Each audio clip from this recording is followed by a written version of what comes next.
Welcome to McGuire on Wrestling. Allow me to reintroduce myself. With Mike McGuire. Stand up, son. Let me take a good look at you. This guy's a serious professional. You know what I want to talk about? Yeah. Well, the professional wrestling. Do I have your attention now? Done shilling. I'm done shilling, okay? Let's get this show on the road. I love professional wrestling. Hello, welcome to another edition of McGuire on Wrestling. I'm Mike McGuire. So glad to have you here this week. It's been a busy one, so if you're a podcast follower, this one posted a little later than usual, but if you're listening on the radio, of course, it's right where you expect it to be, where we are each and every week, and thank you so much for supporting the show. If you'd like to do that, real easy way to do it. Find us on Facebook at Celebrate Wrestling. You can follow all our team members there as well. CelebrateWrestling.com has your link to what's going on, and a modest little merch store right now. We've really got one thing going, and that's the Celebrate Wrestling stickers. If you want one, get yourself one now before they are gone, because they are going. Sold a few more this weekend. While out and about with Canadian Wrestling's Elite, almost joined the rest of the tour this week. That's not even a joke. It was really coming down to the wire here. I have some time where I need to take care of some things right now, so I'm doing that. Otherwise, I would have very well been on the road right now, heading to somewhere in Saskatchewan, I think, is where the show was tonight, as they are continuing their tour. They got a few more stops there with Rene Dupree, former WWE Tag Team Champion, who will be on the show this week. Dave Meltzer is here as well, and we're going to talk, of course, all about Elimination Chamber coming up this Saturday for WWE. Big show in Toronto. A lot of things being loaded onto this card, not just as far as matches go, of course, with the implications of what's going to happen for Rhea Ripley and Cody Rhodes at WrestleMania this year, but also what's going to happen with Cody Rhodes and The Rock. The Rock this past week wanting Cody Rhodes to be his champion. He wants his soul, does The Rock, over Cody Rhodes. So I don't know what that means either. Of course, we're not supposed to know what it means. We'll find about that. Maybe Dave has a clue. But one thing's for sure, we are here to talk about wrestling, and we're going to do that right now, starting with some of the biggest stories out of the past 5 days. If you've been here for a while, you know what it is. It's called the 5 Count, and here we go. You want to hear the breaking news? Well, we start off in legal news this week, and a bit of an interesting one, as Ryan Nemeth, the former Hollywood hunk from AEW, is now holding Tony Khan, AEW, and former AEW star CM Punk accountable in a lawsuit which alleges breach of contract, breach of the implied covenant of good faith and fair dealing, and intentional interference with a prospective advantage. Now, there's a ton of details in this, but safe to say, Nemeth, no longer with AEW, not happy about it, and blames all the figures mentioned for parts of reasons why.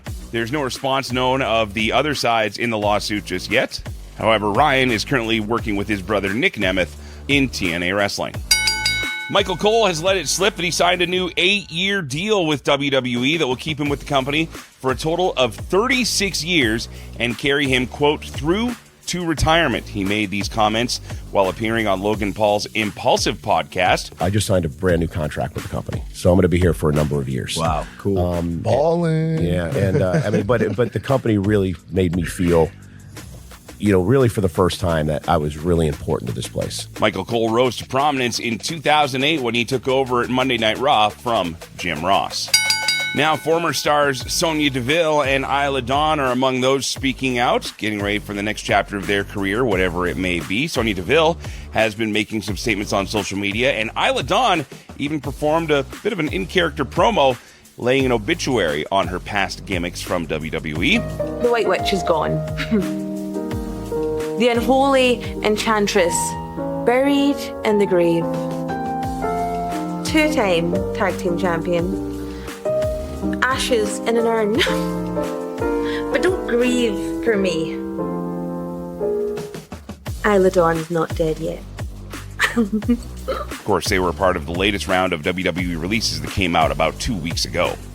We now know that Ricky Starks will be known as Ricky Saints in WWE NXT, and Well, it took a couple days to adjust the name change. Personally, I'm fine with it. It's now to see what happens next for Saints. Of course, now that it's been announced that New Orleans will be hosting the next edition of WrestleMania, it's interesting to see where Starks or Saints could end up on the card. If you ask him, he has all eyes on being a part of that show. And post AEW, there has been a Miro sighting at Qatar Pro Wrestling's huge event in Doha. Miro made an appearance taking on the former Alberto Del Rio. Now, this is part of their Super Slam 3 event, which had a loaded card and will be airing on March 2nd by way of Fight TV. Other names included on this card were Jonathan Gresham, Dynamite Kid Tommy Billington, Mo Jabari from right here in Alberta, Nick Nemeth, Matt Cardona, Mustafa Ali. Mick Foley also appeared at the event along with several others. You can find more details by looking up Qatar Pro Wrestling. Well, coming up next, going to tell you the story of how I almost became part of an indie tour this week and a guy who is on that tour. Former WWE Tag Team Champion, Atlantic Canada's own Rene Dupree is going to be on the show. Dave Meltzer on the way and more. Thanks for being here. This is McGuire on Wrestling. Legends and Champions is your weekly fix to go old school, looking at the classic world of professional wrestling. From Hulk Hogan to the Hitman Bret Hart to the Icon Sting to the total package Lex Luger. We have it all each and every week on Legends and Champions, part of the Celebrate Wrestling Network. And it's available on a Wednesday with me, Andy Evans. See you there. Welcome back to McGuire on Wrestling. This past Friday, I found myself in Medicine Hat, Alberta for another booking with Canadian Wrestling's Elite as their ring announcer for the night, which is something I love doing. If you're following us on social, you've probably seen me talk about it now, where the show was, again, packed, standing room only. I'm telling you, Southern Alberta knows how to treat indie wrestling right, and they do such a great job of it. So a great show. Rene Dupree on the card, who was really chill, really laid back, easy guy to deal with, as you would expect. Although, not afraid to speak his mind either, which I greatly respect. I've always said, if you're going to say something, just say it. Don't dance around it. Don't come up with creative ways to, have it said for you. Just come out and say it. And Rene is one of those guys who isn't afraid to do just that. Plus, him and I had a bit of a connection from when he appeared on this very podcast feed when we did our tribute to Leo Burke a few months ago after his passing. So he told some great stories about Leo then. This time, we talked a little more about him. Here is my chat with Rene Dupree.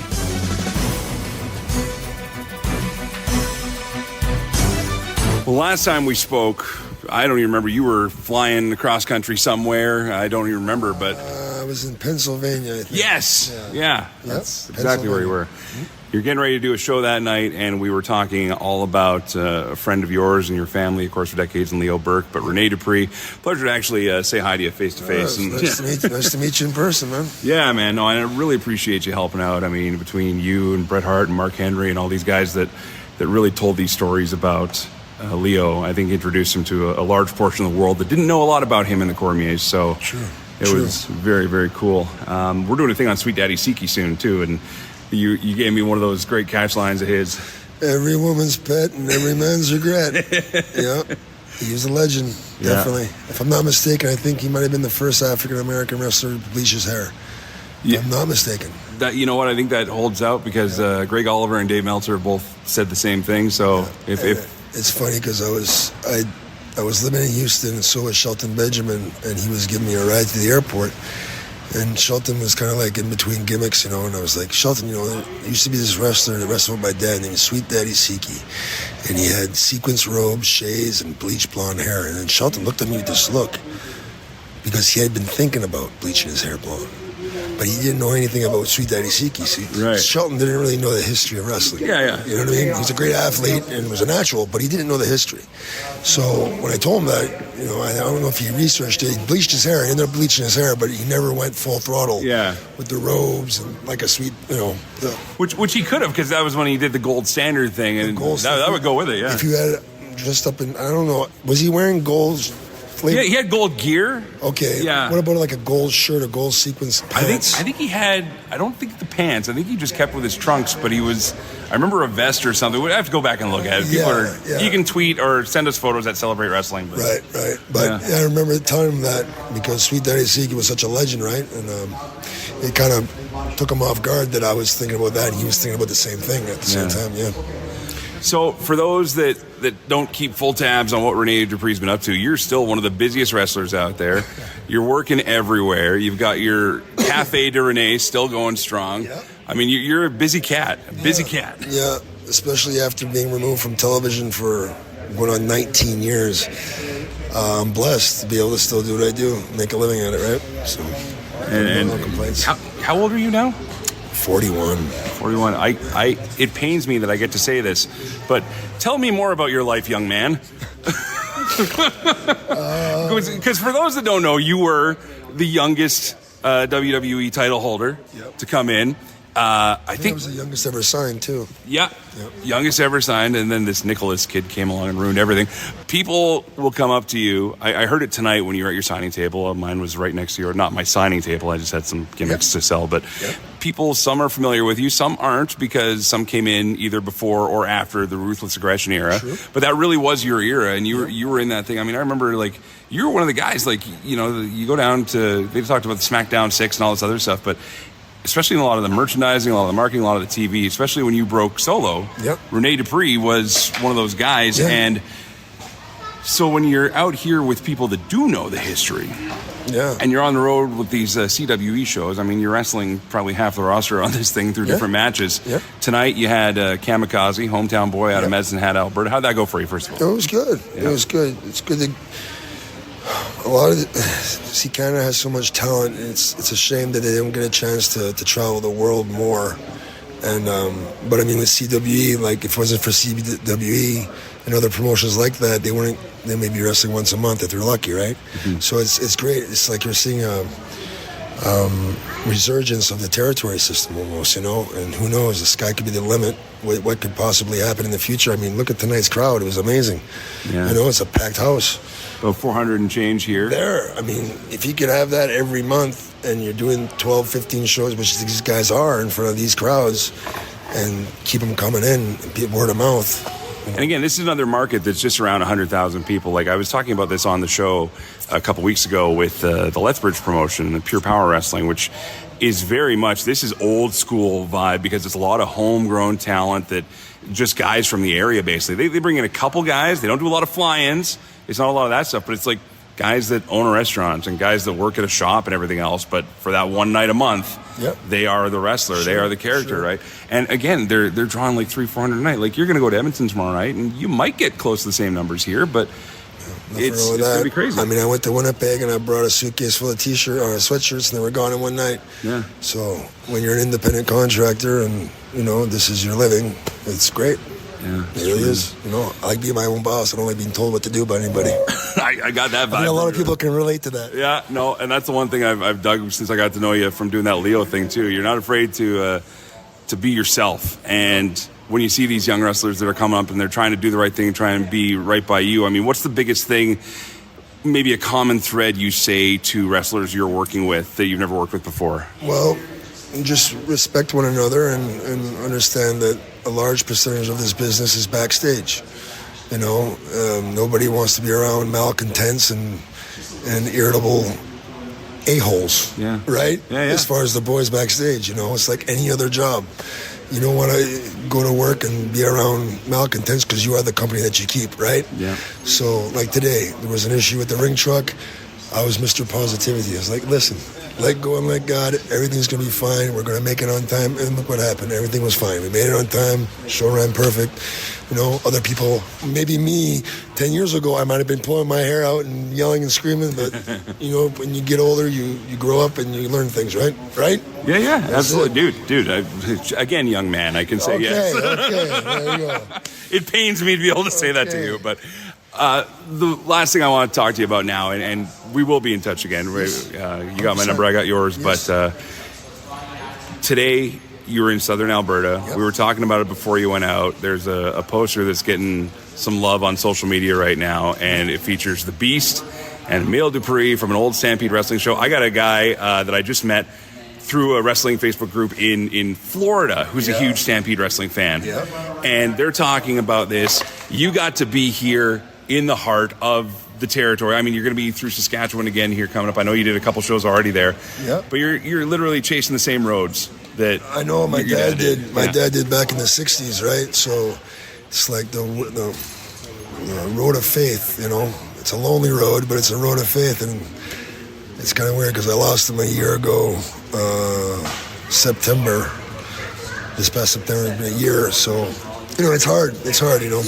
But hopefully I can keep the name going. And I'm talking with Danny about some stuff. And who knows? Who knows what can happen, right? Well, Rene, listen, I love talking to you. You've always got a home with us in our little platform here in Western Canada. We're growing too, you know, but when it comes down to it, you know, just seeing you out here tonight and seeing what you're doing and continuing the legacy of the Dupree name. Yeah. Congratulations, man, because with all this stuff in the, you know, becoming the 51st state, maybe us Canadians need to stick together. Easy right? now. Easy now. We don't do that here. We need to stick together. That's it. Proud to be Canadian. I love it. Rene, thank you again, brother. Thank you, brother. Thank you. Hope you enjoyed that chat with Rene Dupree. Dave Meltzer standing by in just a few minutes to go over some of the headlines. But before we go to break, I wanted to share with you a quick story from that show. I'd pulled up to our venue in Medicine Hat about 4 o'clock in the afternoon, I think. We were starting at 7. I had lots of time to get ready and get stuff together. But I like to show up early when I can. And when I got there, the ring wasn't there. Now, this isn't anything new when it comes to touring indie shows, especially when you're touring as much of the country as CWE does. We've talked about it before, how they really are the last national touring company that isn't a major TV production company as well, right? So they've been everywhere, all across Eastern and Western Canada, and sometimes things happen, like trucks break down and vehicles don't work. And that was the case in this time, where the truck towing the ring trailer with a 3,000-pound steel cage inside completely blinked out. So I pulled up with my little pickup truck, which isn't that little. In fact, it's more than capable of doing the job. But as soon as I got there, Danny Warren walks up to me and says, "You got a truck?" I said, "Yes." He's like, "You want to do the tour?" And I said, "I might." And for a split second there, I was all in on joining the rest of the CWE tour. What stopped it? Well, I got some things I got to take care of this week. So, unfortunately, as much as I really wanted to hop on the road and make the towns with the CWE guys this time around, I was not able to make it happen. Fortunately, they got a rental, and that tour continues through some parts of Saskatchewan and then back to Manitoba, where they wrap things up. But yeah, they've taken this steel cage literally across the country, putting some great rivalries in each town and having some great matches, some traditional cage spots, some traditional comedy cage spots as well, we'll put it that way. But it was a really, really fun time. And it also kind of gave me a gut check moment as well when it comes to talking about wanting to do pro wrestling more and more. I think if I can work it out, and I know I can work it out, but I think sometime within this year, my goal is going to be to do at least one leg of a CWE tour. Probably the Western Canada one, because that makes the most sense. I know more people in more towns that way, but wouldn't it be neat to be a traveling ring announcer, literally being the guy towing the ring around, showing up, hosting the show, and then making the next town? I've done it for like 2 or 3 towns in a row, never 12. And I think that might be an experience I got to try. So, again, thanks to Canadian Wrestling's Elite. Thanks to everybody in Medicine Hat, especially, for making me feel welcome there. And thanks to you for listening to that story. Coming up next, we're going to talk more about some of the biggest news in pro wrestling with Dave Meltzer. He's got some thoughts, including the fact that apparently wrestling matches don't need to happen to end storylines in wrestling anymore, says one of the most powerful men in the business. We'll talk about that and more next. This is McGuire on Wrestling. CKXU-FM 88.3 in Lethbridge is Southern Alberta's true alternative radio station. The cream of the crop. Nobody does it better. Proudly carrying McGuire on Wrestling every week. Yeah. If you're looking for something different to listen to, This is going to be a slobber knocker. check out our NCRA award-winning lineup of programs or stream us anytime at ckxu.com. It's time for the Wrestling Observer Insider with Dave Meltzer, McGuire on Wrestling. Well, it might sound a little different as I'm on location at a friend's place in Medicine Hat, Alberta, and unlike most of us probably listening to or doing this show, they have lives outside of sitting down and watching as much pro wrestling as they can every week. But Dave Meltzer joins us here from the Wrestling Observer. Dave, another busy week, and apparently now rivalries and feuds and storylines don't have to culminate in matches anymore. Yeah. Well, I mean, there's always a way out of everything, I suppose. Yeah. I guess. What do you think of The Rock's statements, though, after the big SmackDown press conference? I saw the SmackDown press conference, and it was interesting. I mean, the thing that stuck out to me was him talking about how he was thinking about going into Pride. It's like, Jesus Christ. It's like Hulk Hogan. You know what I mean? It's like the further, Hulk Hogan used to say the same thing. Oh, I used to fight in Pride. And it's like, oh, God, Well, then Hogan said the UFC actually wanted him at one point, too. So I don't even remember the UFC, him ever saying UFC, but he used to say Pride. And I know that Dwayne, he did a movie about the 3 Days of Pride that isn't out yet about Mark Kerr and everything. So, I mean, and he really was an MMA fan, but the idea that he was going to do MMA to me is I'm very skeptical, especially in 1997, because it was like, it was like, oh, I didn't know if in 1997, I didn't know my career was going anywhere and everything. And it's like, dude, 1997, you were on the freaking rise, I mean, like he did get booed for a little while, and they turned him heel, but it's like the minute they turned him heel, he was, strong. And the idea of going to Pride in 1997, I mean, Pride didn't even start running regular shows, I think, till 99. So it's kind of a weird timeline there. But I know, I mean, he just did do a movie on Pride. So, but I mean, as far as like, yeah, it felt like he was saying it doesn't need to be a match. So I don't know if that's to throw people off or he's, That's got to be exactly what that is. I mean, you don't throw that little nugget out there knowing that nerds like us are hanging on every word he's saying, wondering what he's going to do next. I mean, that's got to be something where it's like, it does. Hey, I'm the good guy here. It doesn't have to culminate in a match. Yeah. Well, I mean, he's got 9 weeks, and he said that he needs 9 weeks of training, and I don't know what his schedule is like. Everyone seemed to take it like it was trying to do a Vince McMahon versus Steve Austin thing with him and Cody. Obviously, after the deal from before, it was obviously not the plan at all. I mean, they had all their WrestleMania plans for the top guys were all done in November, and Dwayne wasn't in those plans. So, yeah. But it was always like, look, him and Nick Khan are tight. If he wants to do something, the plans get ripped up. So whatever he wants to do, he's going to do. It's always been like that. I don't suspect it's a match, but I'll ask around. I haven't asked around since it happened. I mean, I did ask around that day, and it was kind of like, the show had to be rewritten. It's not like any of this was planned. The show had to be completely rewritten the day of the show. People were stunned that he was coming. And, from there, I mean, to tell you, it's like, I would say 2 hours before the show started, because I actually did ask, I go like, does this change? Is he coming to Chamber? And it's like, no, it's got nothing to Chamber. And then he's coming to Chamber. Yeah. So it's like, nobody knows but him. And Paul Levesque, like, look, Paul Levesque made other plans, so he doesn't even really know. It's whatever Dwayne and Nick Khan want. And at the end of the day, that's fine. And Paul will go with it because that's his job, is to go with it, just like Vince would have done the same thing when you got a star of that magnitude. So, he's going to do what he wants, I mean, yeah. Look, last year he wanted to win the frickin' title, which he didn't get to do because he decided that it's probably not the best thing. But if he really pushed for it, that would have been a tough one. That would have been a tough one if he really pushed for it, because I know they didn't want him to do that. But, I mean, it would have been an interesting political game, but it never got played.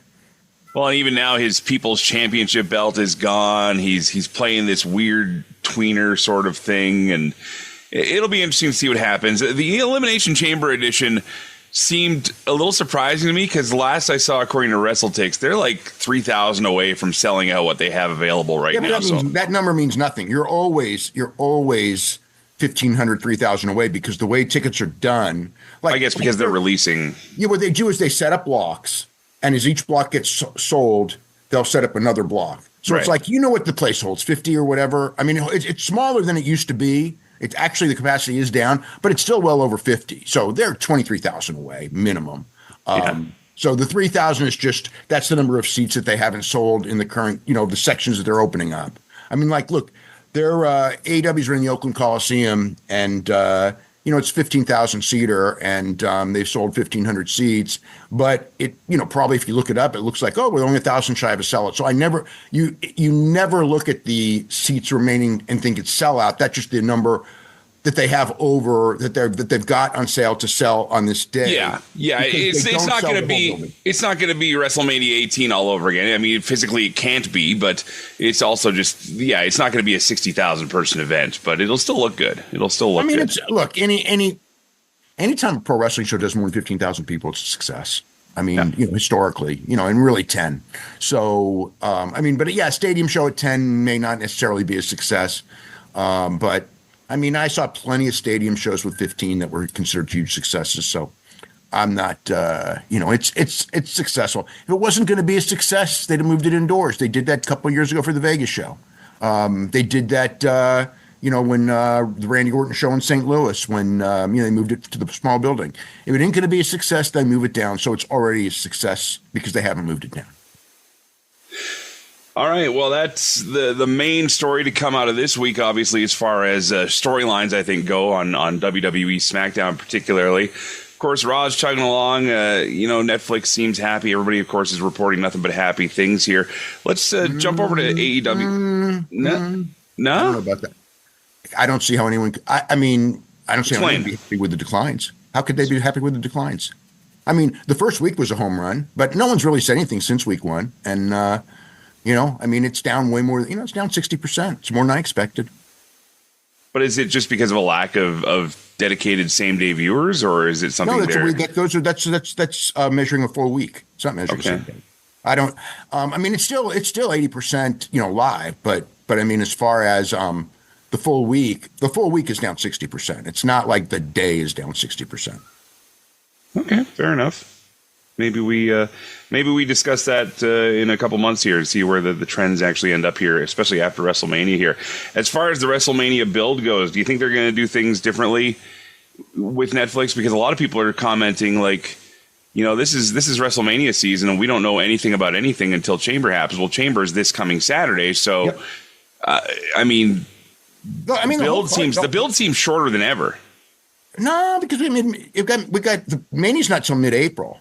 So there's, right. But as far as the top stuff, I think all the top stuff was kind of known. The only thing I don't know is who's facing Rhea Ripley. Aside from that, and that'll be decided on Saturday.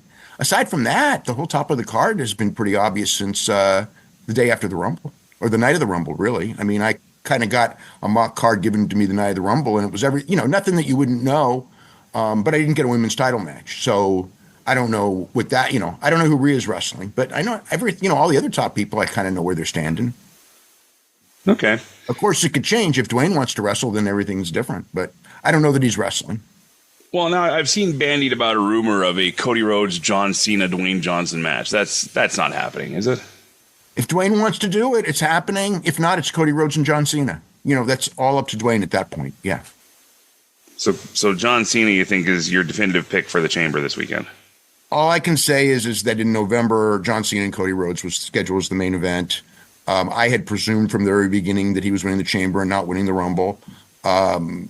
Things, look, it could change tomorrow. It's pro wrestling. But the plan from November was and still in February or early February was still Cody Rhodes and John Cena. That doesn't miss, is that a guarantee that he's going to win? That they won't change their mind? They won't say, hey, Punk's hotter? They can do that. Of course they could do that. We're talking to Dave Meltzer here on McGuire on Wrestling as we do our weekly chat. And another guy that popped up with some news for us, maybe a hint. Bill Goldberg on his podcast implying that his final match, which he has arranged with WWE, may be happening this summer now. He says, and to me, SummerSlam always made sense because, again, having him versus Gunther at WrestleMania, that's what everybody thought it was going to be. That didn't make any sense to me at all. And I'm glad it's not happening.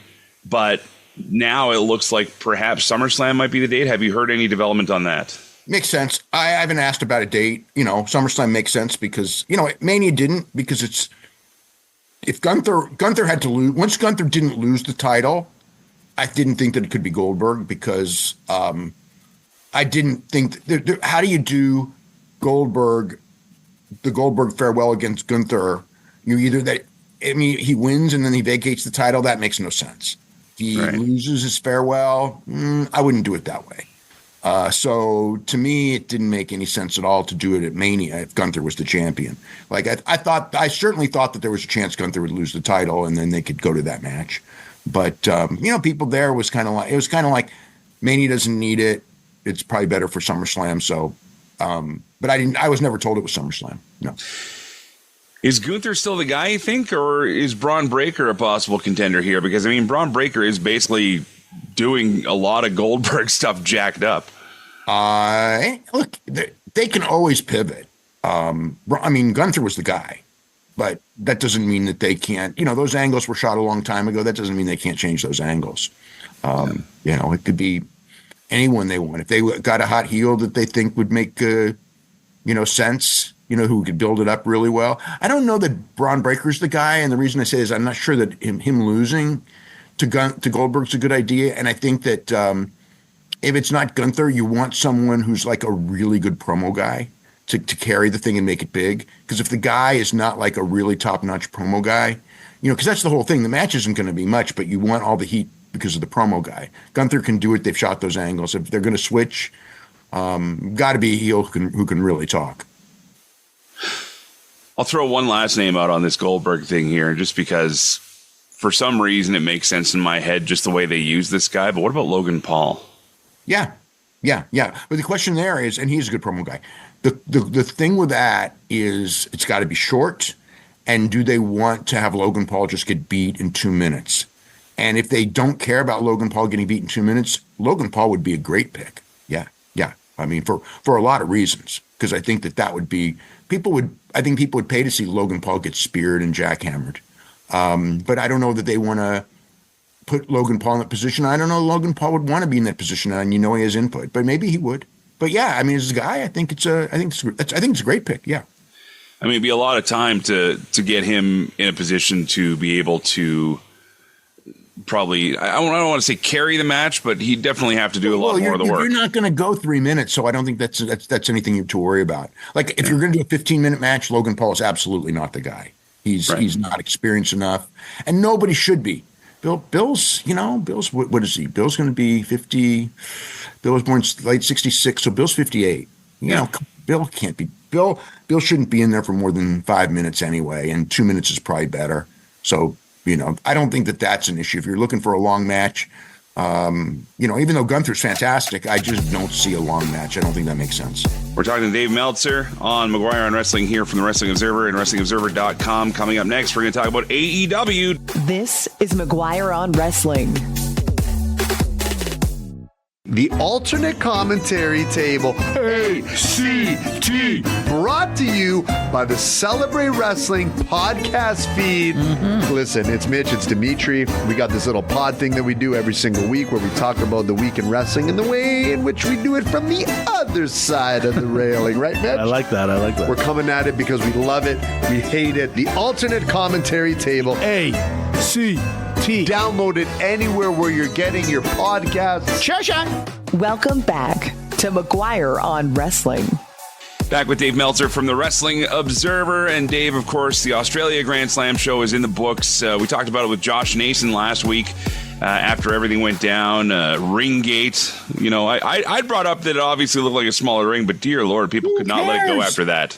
You do realize that TBS Wrestling, for decades was in a 16x16. Oh, yeah. And I brought that up. I just brought it up as an observation. I didn't go into, this is the damnation of the company, but it did look odd compared to what we're used to. So smaller ring. And look, and when I grew up, the Olympic auditorium ring was 22 by 22 because they used a big boxing ring. So it's like, whatever. I mean, it's like, I noticed it. It's like, it's such a non-issue other than, I think that what happened is that Buddy Matthews hurt his ankle and kind of blamed it. And that like led to people going overboard. And then, you get all these AEW wrestlers who contacted me and others, and put on the internet and just like, we worked it. It's like, we've all worked in 18 by 18 rings. It was not a big deal. It was just, I couldn't even believe that this was an issue. But it also tells you just how, the show was a big success. Yes. Not as big a success as I think that they hoped because they'd have to move it down. But it's like, logically, it's about as big a success as you were going to get in that city. The idea that you could do a stadium show in a city like that with the TV exposure that they have was probably bad judgment. But the key to that is that that's what the city wanted. They wanted to prepare that stadium, and they wanted to bring in a lot of stuff for that stadium between now and 2032 because of the Olympics.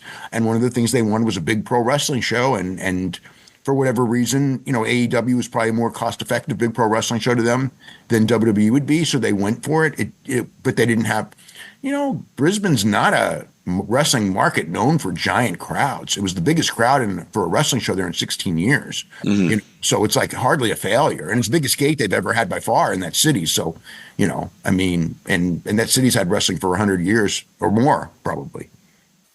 You mean the biggest gate that wrestling in general has had? Absolutely, because it's the only gate the AEW's had in that city. So yeah. WWE did like 675. I know at least once, and this was 1.3. Of course, all tickets are higher now, so it's kind of like irrelevant. But it's still like double the biggest gate in the history of the city. So and the biggest attendance in 16 years. So it's like it's like when movies kept bragging about how they were the #1 box office moneymaker of all time. Well, yeah, because ticket prices kept going up. That's not a bragging point anymore. Yeah. Let's go to something that my friend Joe Aguinaldo and I went through a little bit last week, and I wanted to get it officially from you because we kind of had fun with it, and I'm not making fun of the process or anything like that, but I firmly believe that Wrestler of the Year and Most Outstanding Wrestler need to be delineated a little further from each other. Like, we need to have a better title for one or the other, because I'll let you go ahead and explain what the differences are.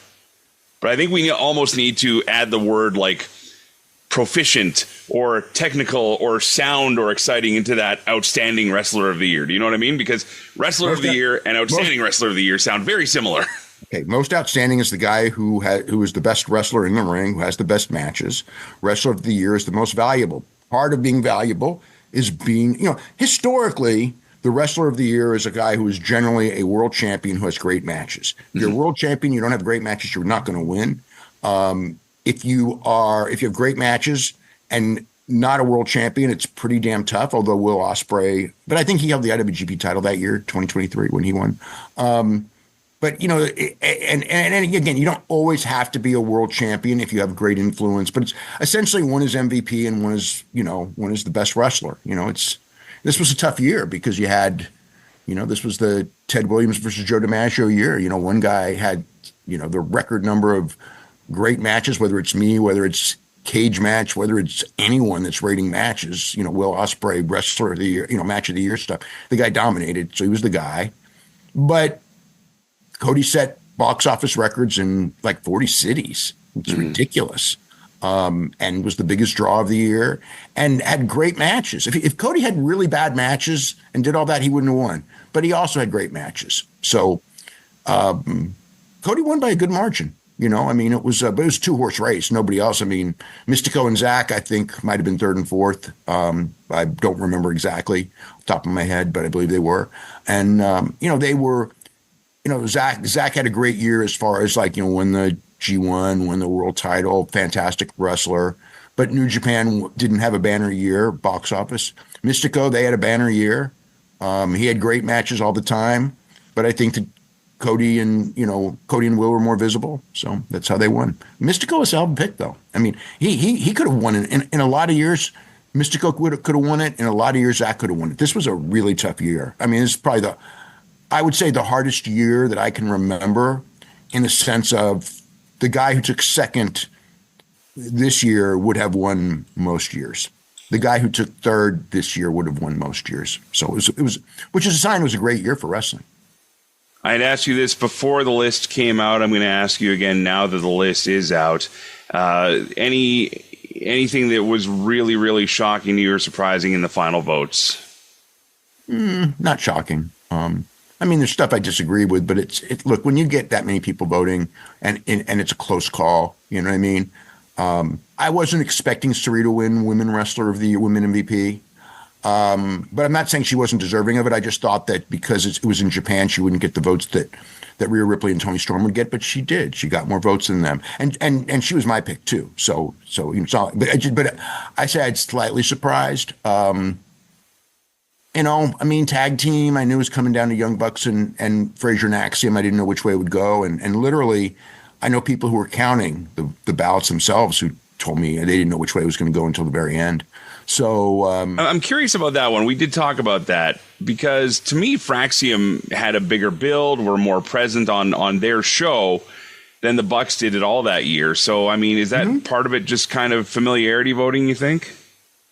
I think the first 6 months of the year is very clearly the Young Bucks. The last 6 months of the year is very clearly not the Young Bucks.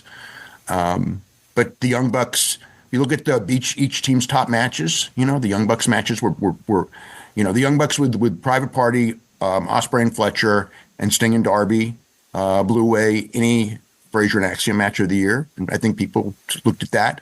The biggest tag match of the year which was actually Day One Mania. But the second biggest tag match of the year was the Bucks and Sting and Darby. It won Best Show. It was in the main event. It was a big drawing show. Granted, Sting was the draw on the show, but still, that was the main event of the biggest AEW show on pay-per-view. Second biggest in their history, or maybe biggest in their history, was neck and neck with one from a couple of years ago. So, I mean, I think that's it. I mean, like when I was thinking, I go like, the Bucks had the best matches, but Frazier and Axiom had more good matches than the Bucks because they wrestled more, and the Bucks did go through that one period where they, some of their matches weren't great, but then they had the two matches with Private Party that were fantastic, and then they took whatever it was, the last month and a half off, which doesn't help in a, because when they took that off, I mean, it was funny because I was going like, I think they cost themselves Tag Team of the Year by taking that time off, but they didn't. So that's how it turned out. But could have gone either way. It was a close race.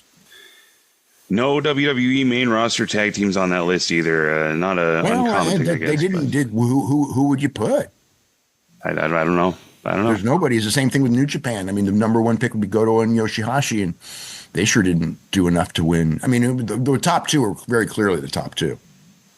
Well, we will let the fans pick it apart as they do. In the meantime, Dave, if people want to catch up with you in the Wrestling Observer, what are some things they can read about? Yeah, the new issue.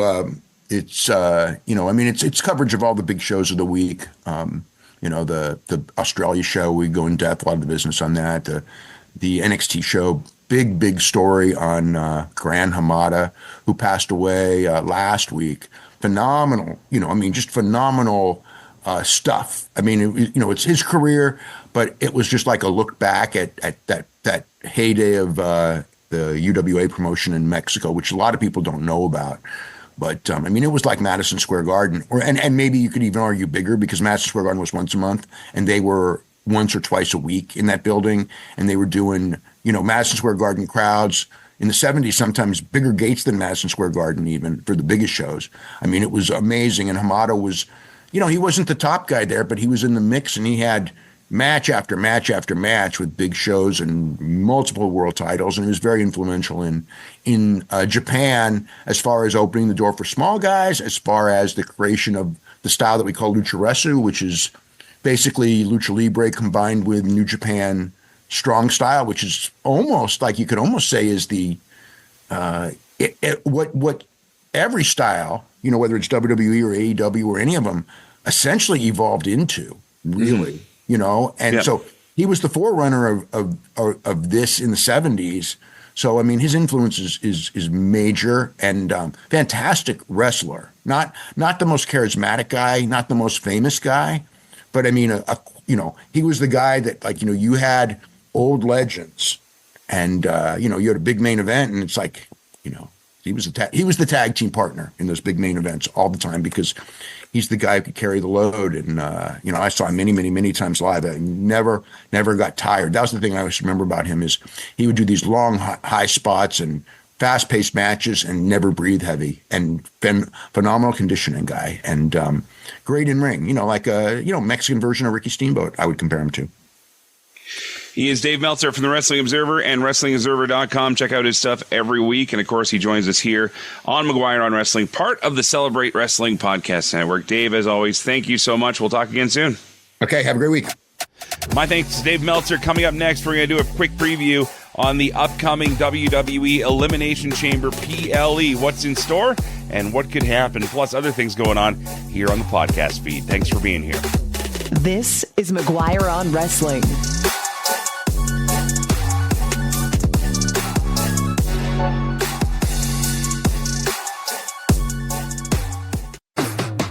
Welcome back to McGuire on Wrestling.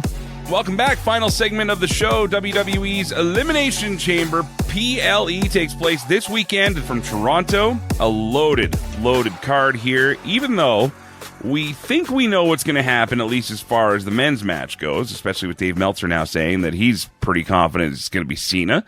So we'll see if that happens, and if so, what else is going to be happening at this show? Because there's a lot of things going on here, including what we start off with between two Canadian dynamos. Of course, one of the big matches to look forward to from this show, Sami Zayn and Kevin Owens once again meeting up, this time in what's being called an unsanctioned match. So plunder, I'm sure. Going around the arena, I'm also sure. What comes out of it, who knows? But these two getting to live a dream, no doubt, as a couple of kids from Canada, now getting to wrestle in the Sky Dome. I called it the Sky Dome, as should you, in an unsanctioned match. So that's going to be something special. We have Tiffany Stratton and Trish Stratus teaming up against Nia Jax and Candice LeRae. Trish seemingly not done, not retired, and even talking about maybe even doing more in the future. So that could be interesting. We will have the women's and men's Elimination Chamber matches to determine who will be the upcoming challengers for Rhea Ripley as well as Cody Rhodes. So in the women's match, Alexa Bliss and Bianca Belair, as well as Bayley, Roxanne Perez, and Naomi. On the men's side, Damian Priest, Logan Paul, Seth Rollins, Drew McIntyre, CM Punk, and John Cena will all square off for the top spot at WrestleMania. And speaking of the very tippy-top spot, The Rock will be there to see if Cody Rhodes will agree to be, quote, his champion. This is literally what they're listing it as in the match card at WWE.com. What does that mean exactly? You're welcome to leave your thoughts on the Celebrate Wrestling Facebook page. Would love to hear what you have to say about that. And also would love your feedback on a bunch of things. Andy Evans is doing a 3-part series on Triple H this week, and the Alternate Commentary Table have now added a power ranking segment to their show. If you missed this past Saturday's show, you should really check it out. And they're looking to name the show as well, so you can find all this and more, again, at the Celebrate Wrestling Facebook page. That does it for me for this week. I hope it's a good one for you. We'll be back together, hopefully, and not so much travel going on. But either way, until then, thank you for listening and letting me do what I do. Until next time, play safe, drive safe. Senior. McGuire on Wrestling, part of the Celebrate Wrestling Podcast Network. Online and on the radio. Listen to the show Mondays at 4 p.m. Mountain Time at CKXU.com, wherever you get your podcasts, and at McGuireShow.com.